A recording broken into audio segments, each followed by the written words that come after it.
Hi, everyone. Thank you for tuning in for our June installment. We've got 5 great companies coming at you today.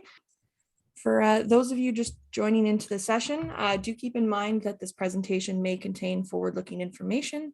There can be no assurance that forward-looking information will prove to be accurate, as actual results in future events could differ materially from those anticipated in such statements. Accordingly, viewers should not place undue reliance on forward-looking information.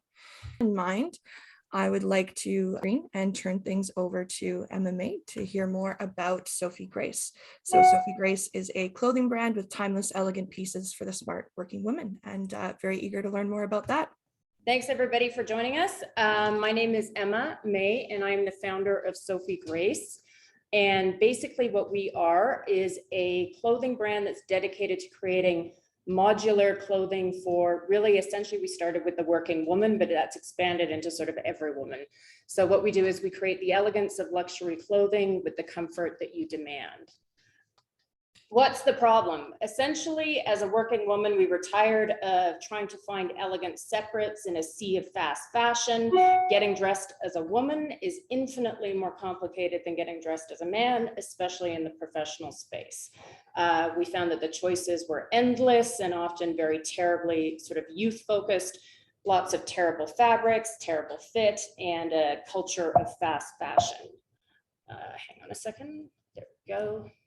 So what's our solution? Well, essentially what we did was we founded Sophie Grace on the principle of making mix and match separates that essentially are very modular, that take the stress out of getting ready in the morning. So what we do is we create classic styles in really soft, comfortable fabrics and in color palettes that are consistent. So what this does is it really makes, sort of takes the choice out of things, much like sort of a man has a suit.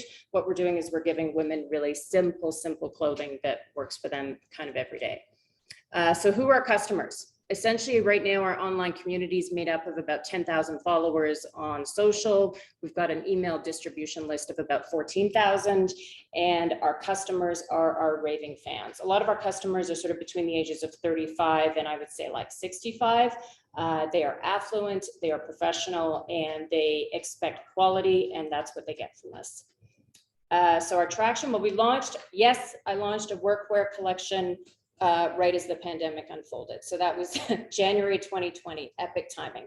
But nonetheless, we found our market, and since then we have been doubling our revenue every year. And this year we're expected to hit our $1.5 million target for this year. So we continue to beat our plan. We've got about 4,000 women who've got Sophie Grace in their closet. We've got really great margins. We've managed to actually really come to the point where we're decreasing our spend as a percentage on marketing as a percentage of revenue, and we are expecting to come into sort of a profitable situation here in really short order. So what's our business model? Well, basically we are a direct to consumer, but we're omni-channel as well. So we've got some showrooms, and we do most of our sales, though 92% of total sales are online. We've got about 75% in Canada, 25% coming from the US. We're really pushing into the US market. In fact, last month in May, we did about 30% of our business was actually US customers. Our average order value is $306. And this is where it's really important. Our repeat customer rate is 45%. So our modular strategy brings customers back to us. They buy new products that fit in with the collection that she already has. So she's got a skirt from us. We launch a new product that's like a blouse that matches the skirt. She comes back to us and she buys that, and she builds her wardrobe sort of on this sort of modular basis. And now we've got to the point that 32% of our revenue is actually coming from email marketing, which is really almost essentially free to us. The market, this is a huge market. The e-commerce fashion industry market is massive. So even if we just capture 1% of the Canadian market, it'd be $300 million US opportunity. There's a rising demand for everyday luxury. Customers say that they are going to increase their fashion spend, and we're really focused on increasing quality. And actually right now we're in the process of onshoring a lot of our production. We've just signed a deal with a new New York factory, and we are doing about 60% of our production now in Canada, and the balance has been in Asia, but we're moving that over to North America, and our customers are willing to pay for that. Use of funds. We've got about some of it for working capital. A lot of it is for product investment. When we're growing at a company at this rate, I have to make projections like 9 to 12 months out in terms of what we're going to be buying and what we're going to be investing in. And so a lot of that money needs to be sort of dedicated to product spend in order to actually meet growing demand. And then also just increasing sort of content marketing, PR, paid advertising, print, and that kind of thing. We also want to expand our sides range, become more size inclusive, and get into some more proprietary eco fabrics. Reasons to invest. We've got incredible traction. It's only growing, especially now as women are coming back to work and into the workplace. Our customers are loyal. Once we capture them, they're really on board with us. We're doubling revenue. We've got a sustainable growth trajectory, and we're only growing. So that's kind of it. That's it. We'd love for you to join us. Wonderful. Thanks so much for the fantastic pitch there, Emma. I would like to let everyone know that as we go through each pitch, there will be a Q&A period after. So feel free to put any questions that you have in the Q&A and we'll walk through those. Emma, I know one of the things that you mentioned was kind of that you launched the clothing brand right ahead of the pandemic. So now that people are returning back to work and conferences, how is Sophie Grace really positioned to serve that need in the market for that kind of back to work wear? Well, really well.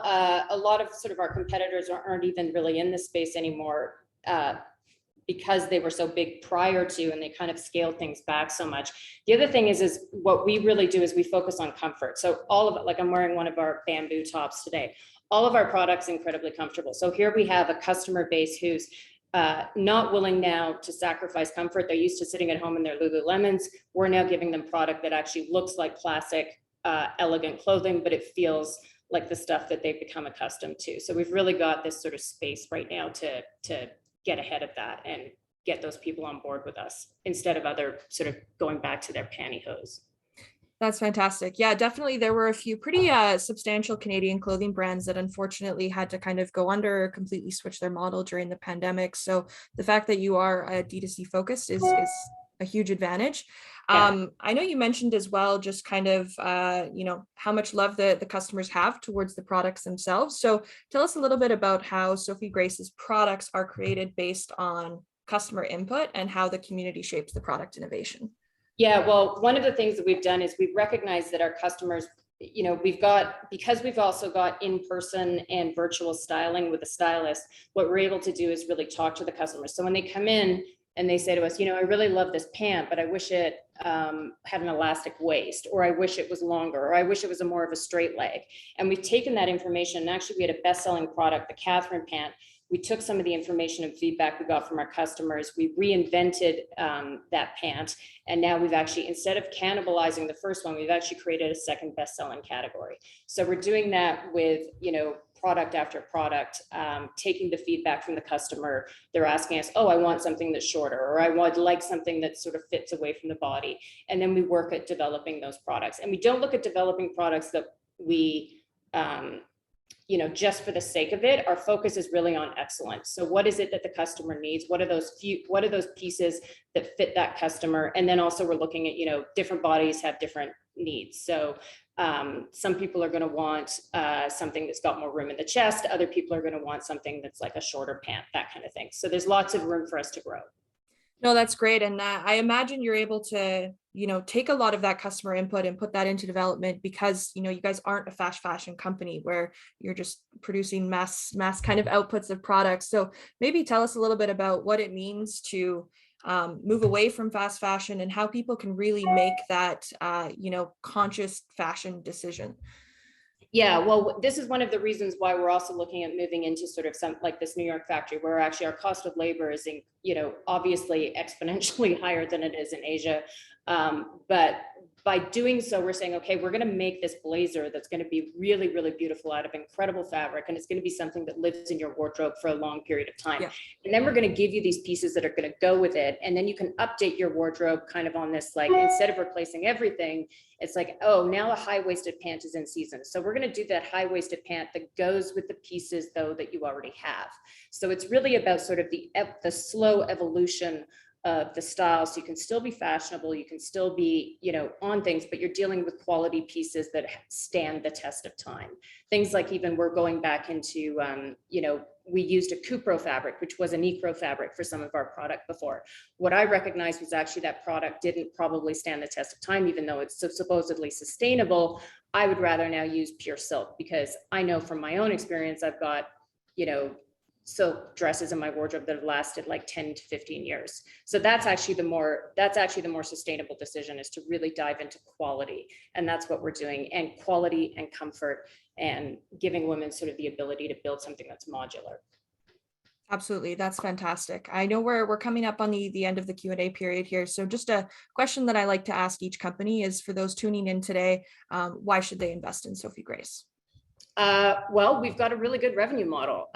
We've got a proven customer base. We're dedicated to quality. They keep coming back to us.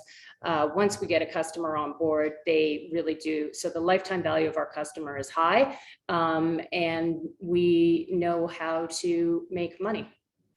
Wonderful. Well, thanks so much for a fantastic pitch and those great closing remarks. I'm just going to wrap up here with a couple slides about FrontFundr for anyone who is new to one of our webinars. So we are Canada's leading equity crowdfunding platform.